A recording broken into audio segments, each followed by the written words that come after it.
Good morning. Welcome to First Baptist Church. This is the Sunday school hour, and typically Rory's here, the pastor, to um, go over the bulletin here and things that are coming up. But he's on a well-deserved vacation, so I'm going to fill in his spot this morning, and then we'll get into Sunday school, which is what I typically do. So coming up, we have Camp Refresh, which is for some of the kids, third grade through fifth grade. And that's happening June 28th through the 30th from 9 a.m. to 1 p.m.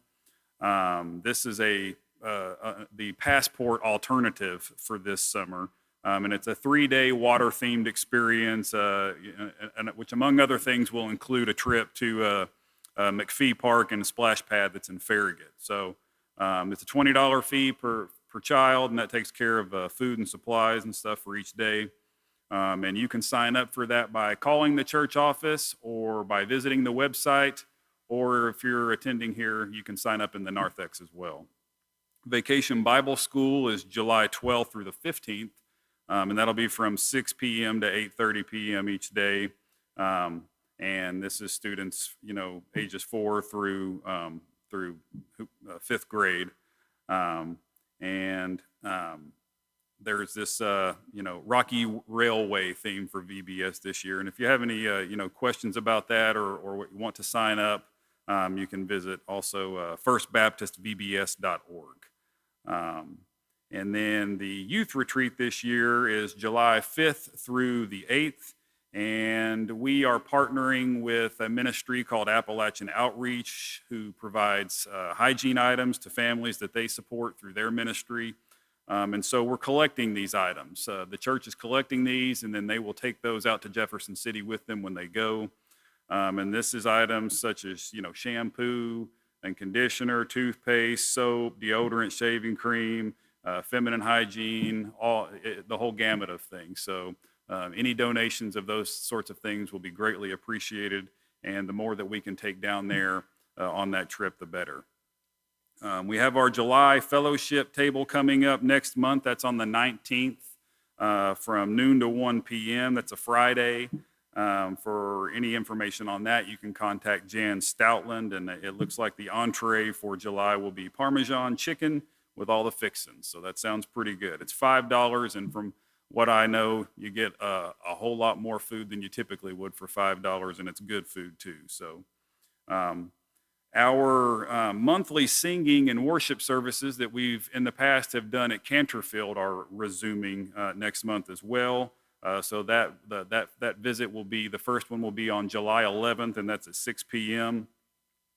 And then as far as, that looks like most of the announcements, but there are a few meetings that I will mention here. So there's a personnel meeting on July 1st at 7 p.m. back here in room 105. And then a trustee meeting is scheduled for Tuesday, July, it doesn't say. So, but that'll be on that's typically the second Tuesday. So I'm assuming it'll be the second Tuesday, and that's at 6 p.m. If you're a trustee, we'll figure it out. I don't know the date. It's not on here. Then there's a church council meeting at July 11th, and that's at 2 p.m., also in room 105. And then a deacons meeting also on July 11th at 3:30 p.m., following the church council meeting. So that's all the announcements that I'm aware of that's on the bulletin. So that's all I can be held accountable for.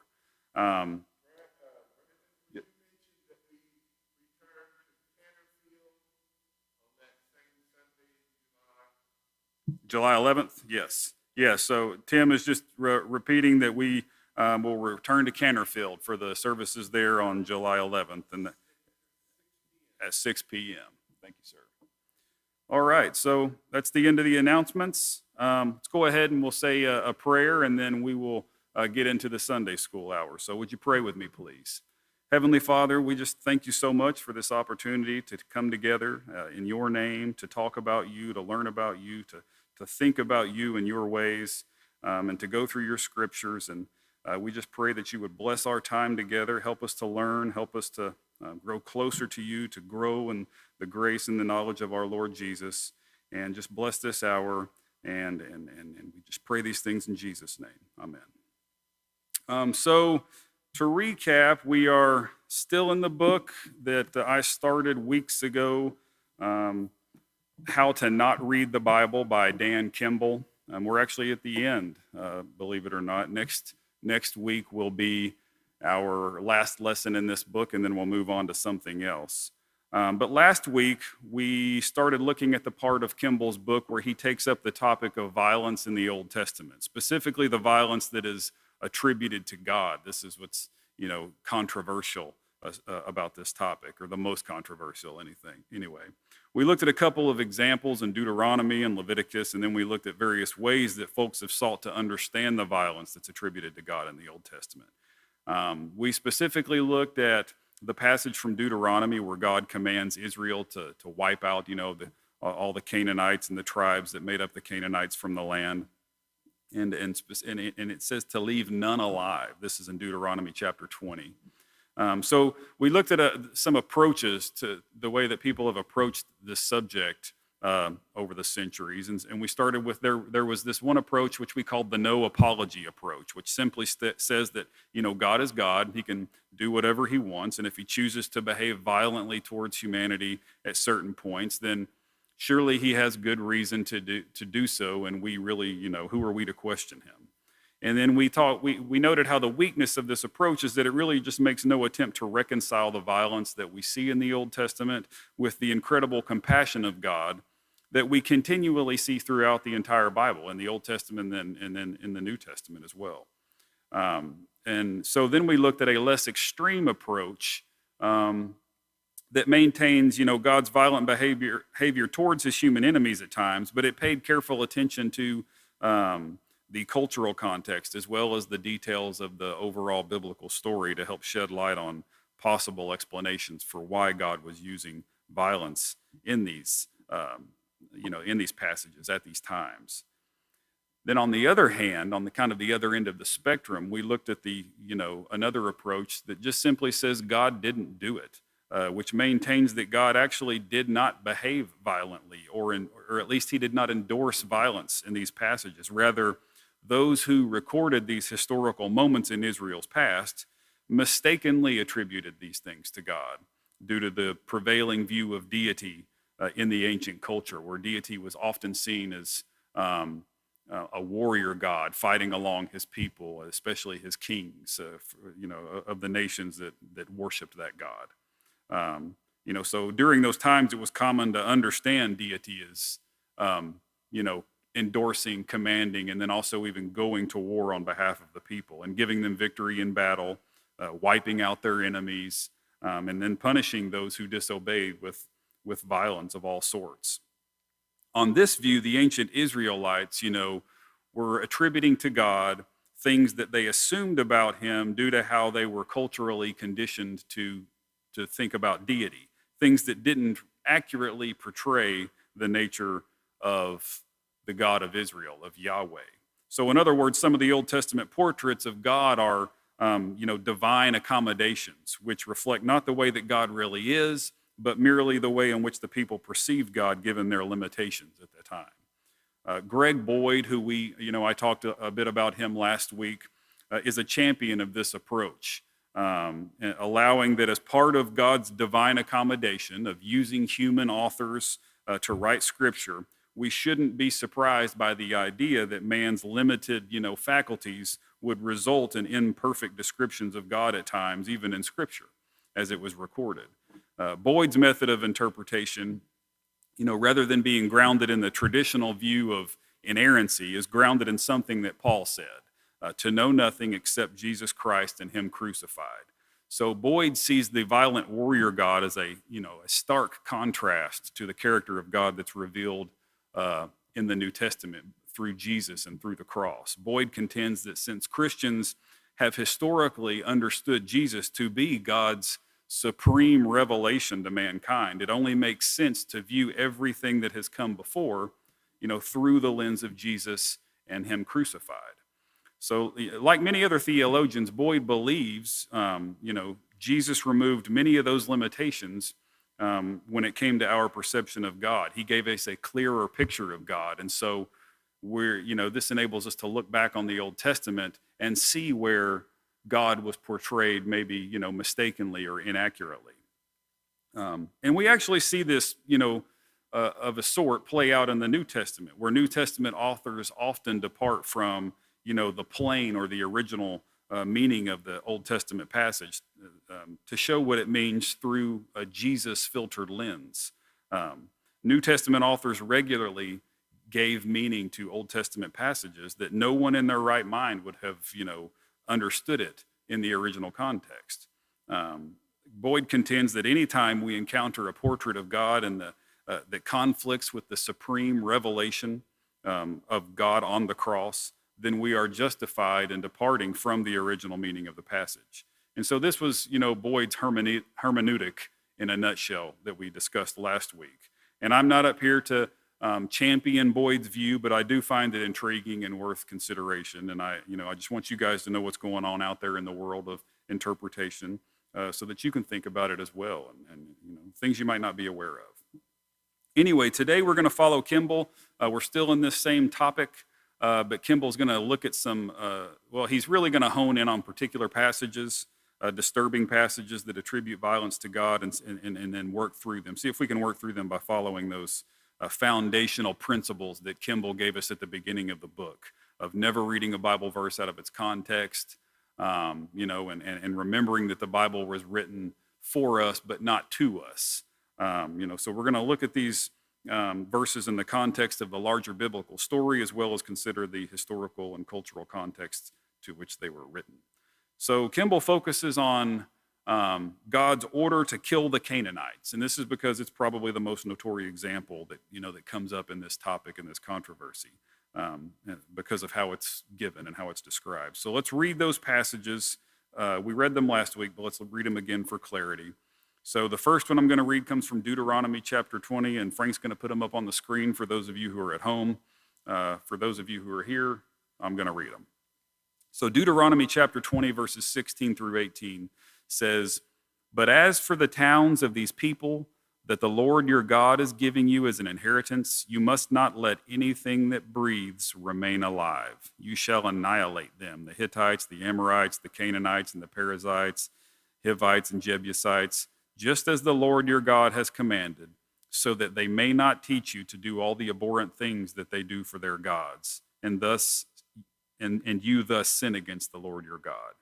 And then a shorter, more concise version of this is found a little bit earlier in Deuteronomy chapter 7, verse 16. "You shall devour all the peoples that the Lord your God is giving over to you, showing them no pity. You shall not serve their gods, for that would be a snare to you."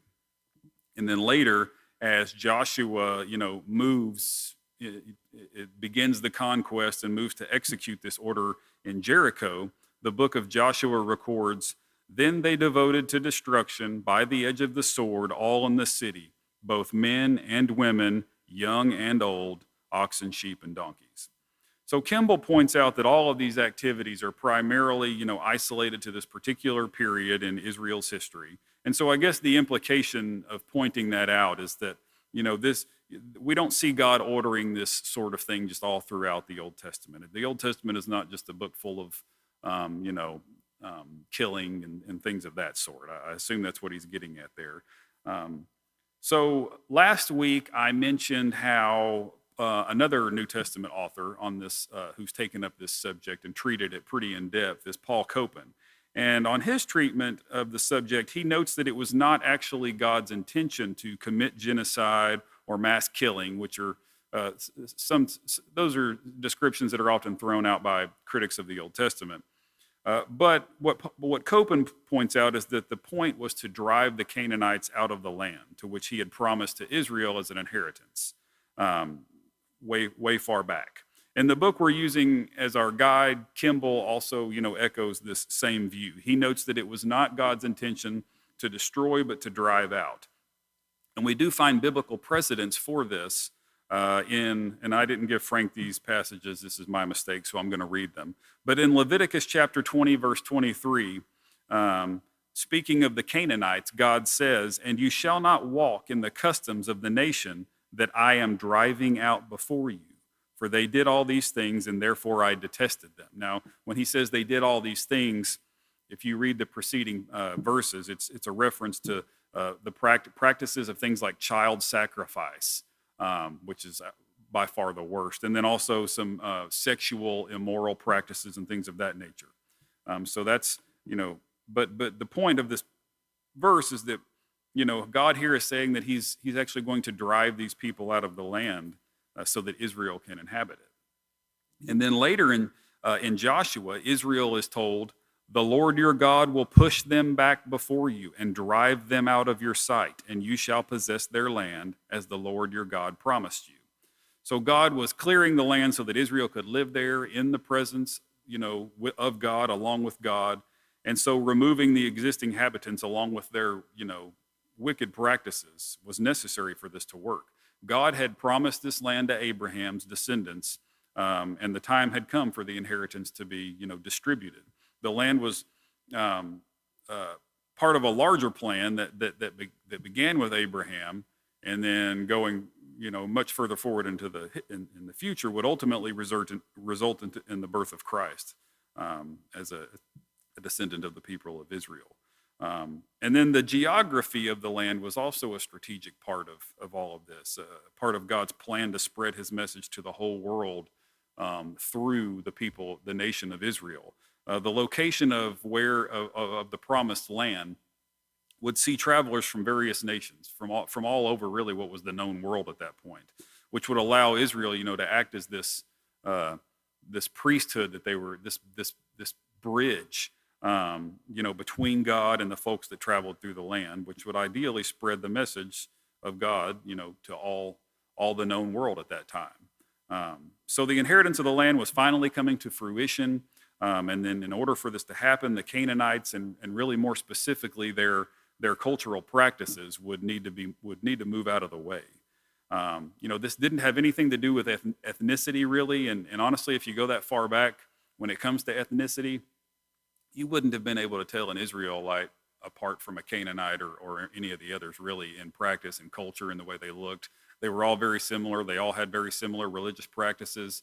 Israel was just set apart at this point distinctly because of this new religious practice that was evolving because of their relationship with Yahweh.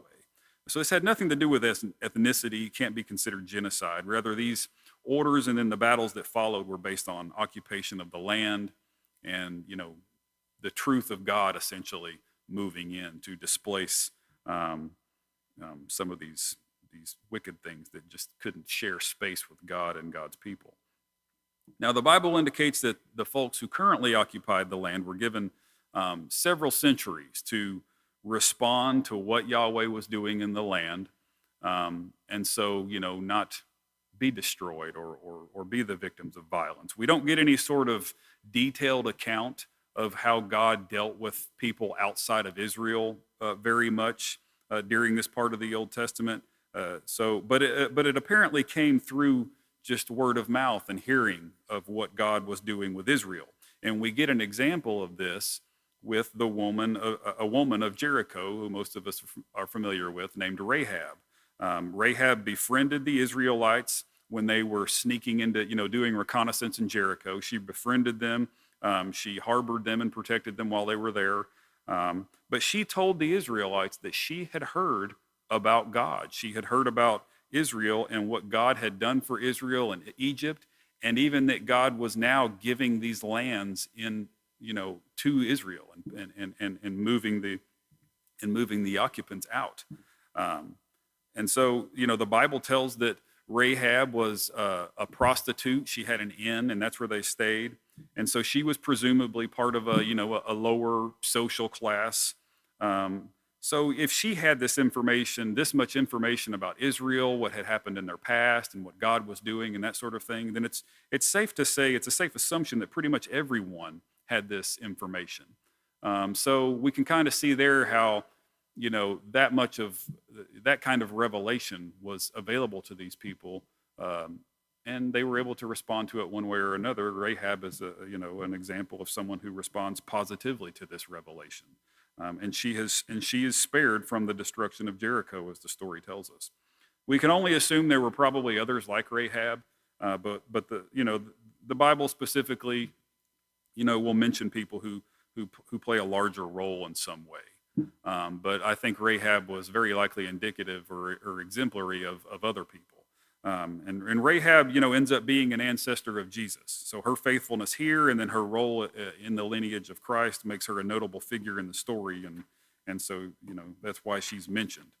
Another example of God's mercy towards non-Israelites is seen in how he spared Nineveh, the Ninevites, from complete destruction after they responded positively to God's revelation that was brought to them reluctantly brought to them via the prophet Jonah. It's worth noting how, the Canaanites were particularly wicked in their practices. And then, as we just mentioned a minute ago, arguably the worst of them was the practice of child sacrifice. One of the gods the Canaanites worshipped was named Moloch, and this is the god that they would sacrifice children to, and they did this by burning them to death. I hate even describing this. Infants would actually be placed. So what they did, Moloch was this god who was portrayed as having like the head of a bull and the body of a human, and they would build these statues of Moloch and his arms, and it was made out of metal, and his arms would be something like this in front of him. Well, this metal would be heated up, and children and infants would be placed into the arms of that statue as a burnt sacrifice to this god.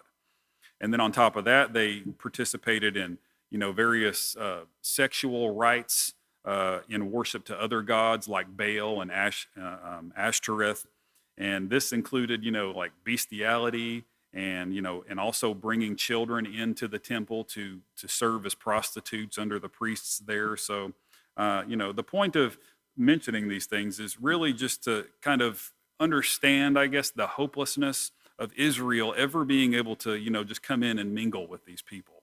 It's inconceivable that Israel's religious culture could find common ground among, nations who participated in these sorts of practices. And God even makes it clear that it's not because Israel is better than these folks. It's not because they're morally better or more righteousness or anything like that. Deuteronomy chapter 9, verse 5 says that this is God talking to Israel. It is not because of your righteousness or the uprightness of your heart that you are going in to occupy their land, but because of the wickedness of these nations, the Lord your God is dispossessing them before you in order to fulfill the promise that the Lord made on oath to your ancestors, to Abraham and to Isaac and to Jacob. So not because Israel as a people or as humanity was really any better than these other folks. They weren't. It's just that God had chosen them as the vehicle to establish his, presence in the world and hopefully get the message out to the surrounding nations. And there's also a huge concern from God in the Old Testament regarding the gods of these other nations like Moloch and Baal and that sort of thing. A common theme that's found in the Torah, the first 5 books of the Bible, and then throughout the Old Testament historical books, which ranges from Joshua all the way to Esther. There's this common theme where God is continually concerned about eliminating the gods of the other nations by destroying their places of worship, and then if necessary by destroying their worshipers as well if they wouldn't turn away from the practices, the wicked practices that they were engaged in. So as God was ordering the Israelites to drive the Canaanites out of the land, to get their religious practices out of the land, there's also this kind of unseen battle taking place between God and those evil cosmic powers that held sway over those nations. God was very concerned that Israel not be influenced and corrupted by those powers whose influence might persuade Israel to participate in some of these evil practices. And that's the reason, if you remember from the passage from Deuteronomy that we read that Frank put on the screen, it specifically is telling them that the Canaanites need to be driven out of the land so that you don't become ensnared by their religious practices, become influenced by their wicked ways. God even goes so far as to tell them not to even talk to them about their practices. Don't ask them about their gods. Don't ask them about their worship practice. Don't try to find out what they're for. Don't even mention them. Don't discuss them. And all of this was just to guard Israel against the temptation to imitate this sort of behavior. I'll remind you from last week that a common element in the ancient rhetoric of war during these times was the usage of phrases like completely destroy, and that such phrases didn't actually convey the meaning that we would think of that today. The goal of such battles was for the cities to be emptied, for the people to be driven out, and their identities and the identities of those people and those cultural and religious practices just be utterly destroyed and forgotten about. So that was kind of the meaning behind this rhetoric about utterly wiping them out, destroying them, that sort of thing. This sort of language, coupled with those verses where we're told that God's intent was to drive those other people out of the land, indicates that something, other than waging war for the sake of waging war was going on. It was making way for the presence of God and removing what could not be there for His presence to move in. Now, if people refused, they certainly would be killed, but still, a comprehensive look at the whole story suggests that this wasn't just to be a brutal mass killing or anything of that nature. Again, phrases like utterly destroy and similar language was common rhetoric at the time. It was used as hyperbole to express, the larger goal of moving people out and emptying the cities, destroying that Canaanite identity that was rooted in the worship of those false gods and those terrible practices that were part of that, and that were a threat to Israel and their devotion to the one true God. I mentioned last week how we can see the truth of this language as rhetoric by the mere fact that the people who Joshua claims to have utterly destroyed show up again later in history. They're still there. So, obviously this was exaggeration in what he accomplished, because he did not utterly destroy and wipe these people out that Joshua mentions in chapter 6, because they're still around later on in time. This happens several times. And Kimball, actually, in his book, he includes a nice little table that kind of shows you it illustrates each time where this language is used, and then shows how later those same people are still around. So that's kind of helpful. But no matter what, you still have this portrait of God commanding the killing of other people. And Kimball and others who point these things out are careful to explain that even though, far few people were probably killed than the language suggests, it doesn't make this thing any, it doesn't make this easier to dismiss. No matter what, you still have this portrait of God, endorsing these killings. But they just want to emphasize that this was not genocide or ethnic cleansing or those sorts of things that critics often claim, nor was it, just a ruthless, mindless type massacre. People were clearly killed according to the story, but that can't be dodged. And then undoubtedly, the most haunting question in all of this is, well, what about the killing of innocents, especially children? I mean, women and children, they're mentioned in the passage in Deuteronomy. And so, God's command there says, you must not let anything that breathes remain alive. And then Joshua chapter 6, verse 21 states that Israel devoted to destruction by the edge of the sword, all in the city, both men and women, young and old. So how does one make sense of this? If you're going to take the approach that God actually did endorse this activity, then as Kimball and others admit, there simply is no satisfying answer to this. For reasons beyond our understanding on this view, God allowed these deaths to occur. And even though it was common for ancient war rhetoric to speak of wiping out everyone, and it was even common to talk about wiping out even the kids, the women and kids, and that sort of thing. And even if these battles, primarily did take place at military or government installations where men were the predominant, occupants there, it's still difficult to believe that there wouldn't have been, innocent casualties. And it's hard to know why God allowed or even commanded some of these battles. On this, to answer this, some folks have brought up or they've described the wickedness of the Canaanite culture as being like this cancer that has to be, cancer, you really have to root it out completely in order to prevent, a chance of it coming back. And they say that those folks what they're getting at is that the children would likely have grown up to repeat the patterns of their parents and that sort of thing. And so the Israel wouldn't have been able to really get rid of the wickedness in the land if they left any of them alive. It's also noted that, they'll also point out that innocents like children and things of people, this life is not all that there is. And so, even though they die, God would still care for them and treat them righteously, and make sure that, they were cared for, even following death. In other words, we can be confident that God, as a just and righteous God, would deal righteously and fairly with everyone. So that's kind of the type of speculation that you'll typically see when it comes to this subject, and why God might have participated in this or allowed this, these battles to occur. And they're logical. There are logical explanations, but it's still haunting, and emotionally difficult to deal with nonetheless. Now, you could, and I think some have taken the position that the language here that's attributed to God, through Moses and similar language attributed to Joshua's conquest are strictly the result of this conventional rhetoric at the time. And from there, you could just argue, well, innocents like women and children, especially children, they weren't killed. This is just exaggerated hyperbole, and these were actually just typical military battles that took place at military installations where men were killed and innocents weren't, that sort of thing. And I guess women could be combatants during this time too. So children is really the main focus of the controversy most of the time, I think, here.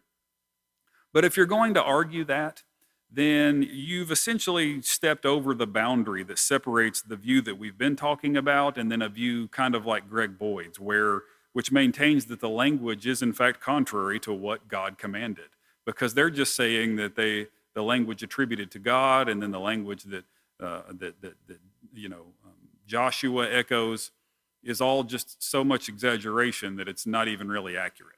And so, it's not much different really from what Greg Boyd was saying. The only difference there would be that, on Boyd's view and views like it, the position is that the conquest that was first ordered, by God through the mouth of Moses and then executed under Joshua's leadership may have in fact killed, men, women, and children.